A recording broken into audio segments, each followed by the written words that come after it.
Next generation GST reforms के तहत देश में 4 स्तरीय जीएसटी कर प्रणाली को सरल बनाकर 5% और 18% की 2 स्तरीय टैक्स संरचना में बदला जाएगा, जिसमें कुछ विशेष वस्तुओं पर 40% जीएसटी लगाया जाएगा। वहीं आज प्रदेश के भाजपा मुख्यालय में प्रेस वार्ता के दौरान उपस्थित भाजपा के राष्ट्रीय प्रवक्ता प्रयूष कांत ने जीएसटी को ऐतिहासिक बताया है। वहीं उन्होंने कहा कि कांग्रेस के समय में 30 से 32% टैक्स देना पड़ता था, जिसको लेकर सबकी हालत खराब थी, लेकिन मोदी सरकार ही है जिसने जनता हित में हर संभव प्रयास किया है।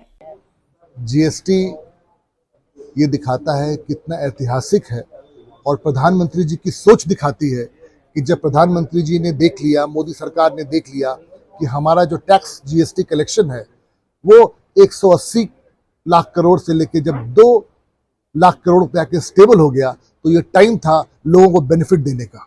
कांग्रेस के समय में जिस तरह से 30%, 32% के वैट थे, उसके बाद आपने मान लीजिए सीमेंट पे दिया 30%, फिर आपने घर बनाने के लिए एसी, फैन उस पर दिया 18%। माने आप तो टैक्स के चक्कर में हालत खराब थी।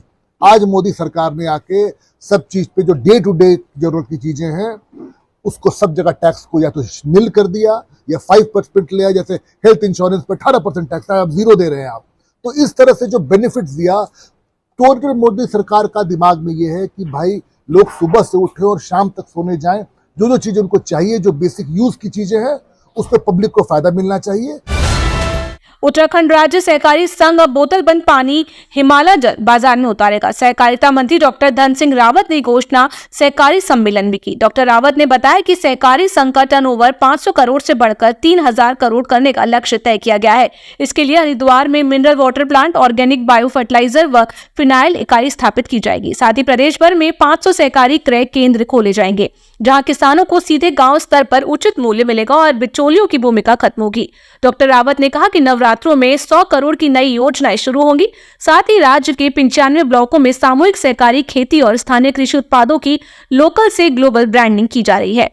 के लिए एकत्र हुए हैं जो हमारे प्रदेश के आम प्रदेश के लोक निर्माण एवं सिंचाई मंत्री सतपाल महाराज ने आज दूसरे दिन भी जनपद देहरादून के भारी वर्षा, भूस्खलन और बादल फटने से प्रभावित क्षेत्रों में हुए सड़कों, पुलों को हुए नुकसान और उसके बाद किए जा रहे मरम्मत कार्यों का स्थलीय निरीक्षण कर अधिकारियों को आवश्यक दिशा निर्देश दिए। प्रदेश के लोक निर्माण एवं सिंचाई मंत्री सतपाल महाराज ने आज दूसरे दिन गुरुवार को जनपद देहरादून के भारी वर्षा, भूस्खलन एवं बादल फटने से प्रभावित क्षेत्रों में हुए सड़कों, पुलों को हुए नुकसान और उसके बाद किए जा रहे मरम्मत कार्यों का स्थलीय निरीक्षण कर अधिकारियों को आवश्यक दिशा निर्देश दिए।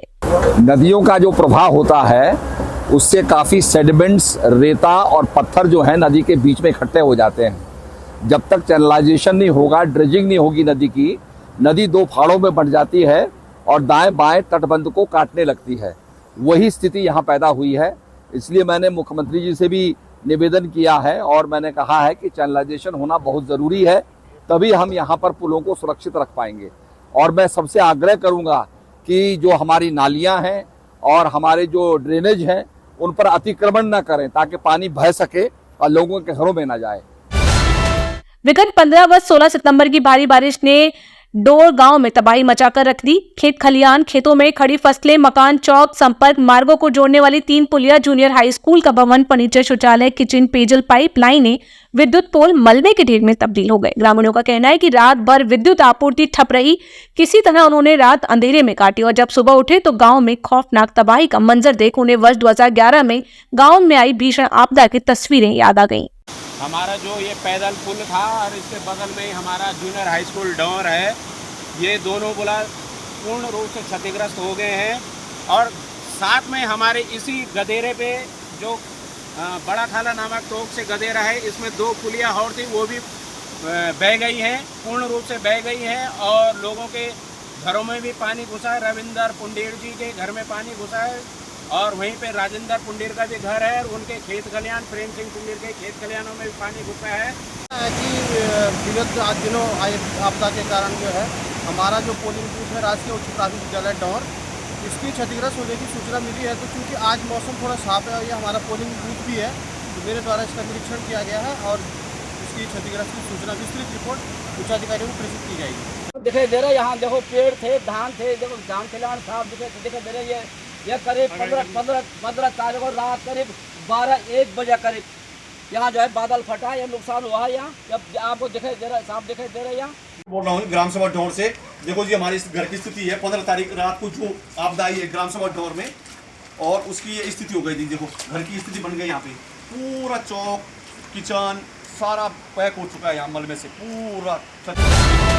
ऋषिकेश के पौराणिक चंद्रेश्वर महादेव मंदिर के निकट एक घर में सार्वजनिक रूप से जुम्मे की नमाज पढ़ने की सूचना से हिंदू संगठन भड़क गए हैं। हिंदू संगठनों ने चंद्रेश्वर मंदिर के निकट नारेबाजी करते हुए प्रदर्शन किया। करीब 2.5 घंटे के प्रदर्शन के बाद पुलिस पूछताछ के लिए 4 युवकों को हिरासत में लेकर कोतवाली ले गई, तब जाकर कहीं मामला शांत हुआ। हिंदू संगठनों ने कई इस प्रकार की गतिविधियों पर रोक नहीं लगने पर उग्र आंदोलन करने की चेतावनी दी है। हालांकि समुदाय विशेष के लोगों ने घर में सार्वजनिक रूप से नमाज पढ़ाए जाने के आरोपों को गलत बताया है। स्थानीय लोगों द्वारा सूचना प्राप्त हुई कि यहाँ जुम्मे के दिन बड़ी तादाद में नमाज पढ़ी जा रही थी। ये चंद्रेश्वर, यहाँ से चंद कदमों पे 50 कदमों पे चंद्रेश्वर भगवान का मंदिर है, और वहीं ये पीछे गंगा माँ है, गंगा माँ बहती है पीछे। तो आप समझना, गंगा माता में मछली पकड़ना, चंद्रेश्वर भगवान के आसपास यहाँ पे ये लोग मीट खाते, मीट की हड्डियाँ आसपास फेंकना, नमाज में यहाँ पे ये लोग रस्तों पे, ये जो छोटी सी गली है इसमें कई गाड़ियाँ खड़ी करके लोगों को, स्थानीय लोगों को परेशान करना। जुम्मे के दिन कई सारे लोग, जो कोई ठेली लगाता, कोई ठेकेदार है, कोई आइसक्रीम वाला है, कोई सब्जी वाला है, कोई नारियल पानी वाला है, ये सारे लोग क्षेत्र के इकट्ठे होते हैं और यहाँ इकट्ठे होके नमाज पढ़ते हैं। अच्छा, जब पूछने आए तो औरतें सामने आ जाती हैं, औरतें बोलने लग जाती है। हमने बोला भाई, हमने रिक्वेस्ट करी आप अपने मर्दों को भेज दो, तो मर्द बोलते हैं कि माफ़ी मांगते हैं, आगे से नहीं होगा। ये मतलब चल क्या रहा है? आप लोग ये समझना, ये ऋषिकेश है, ये हरिद्वार है, ये पहाड़ है, ये देवभूमि है। यहाँ पे कुछ तो कुछ बाइलॉज होगा, और जो बाइलॉज जिनके पास भी होगा वो चुप लेके क्यों बैठे हुए, वो क्यों नहीं बाहर आते? आप लोग भी कहीं ना कहीं धर्म के दुश्मन होंगे। हल्द्वानी एक बार फिर अंतर्राष्ट्रीय खेलों का गवाह बना है। राष्ट्रीय खेलों के सफल आयोजन के बाद यहां एशियाई कैडेट कप तलवारबाजी प्रतियोगिता का आगाज हो गया है।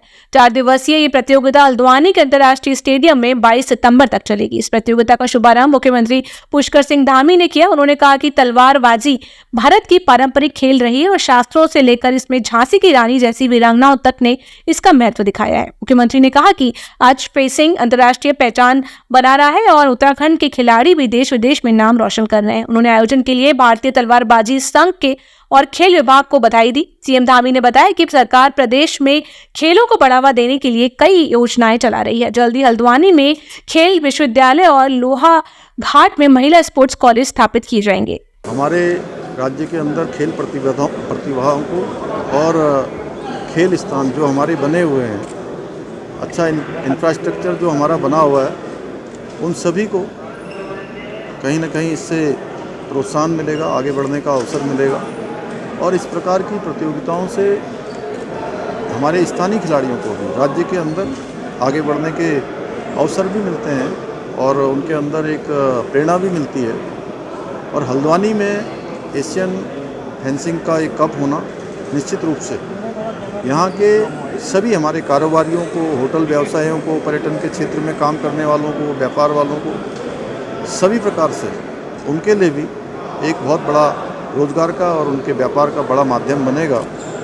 हमारा प्रयास होगा कि आने वाले समय में यहाँ पर अन्य प्रतियोगिताएं भी यहाँ आयोजित हों। मैं श्री राजीव मेहता जी को, जो हमारे खेल फेंसिंग एसोसिएशन के महासचिव हैं, उनको इसके लिए मैं बहुत धन्यवाद करता हूँ कि यहाँ पर उन्होंने प्रतियोगिताएं करवाई हैं। ये हमारा जो इंफ्रास्ट्रक्चर बना हुआ है, इसको जहाँ और सुधार की आवश्यकता है हम उसको सुधार करेंगे। यहाँ पर बिजली से संबंधित है, यहाँ पर साउंड से संबंधित है, उनसे सभी के लिए मैंने आज निर्देशित भी किया है। खेल और खिलाड़ियों को प्रोत्साहित करने के लिए, आगे बढ़ाने के लिए हर संभव हम प्रयास कर रहे हैं। हमने आउट ऑफ टर्न 4% का जो कोटा था खिलाड़ियों के लिए, उसको हमने फिर से शुरू किया है।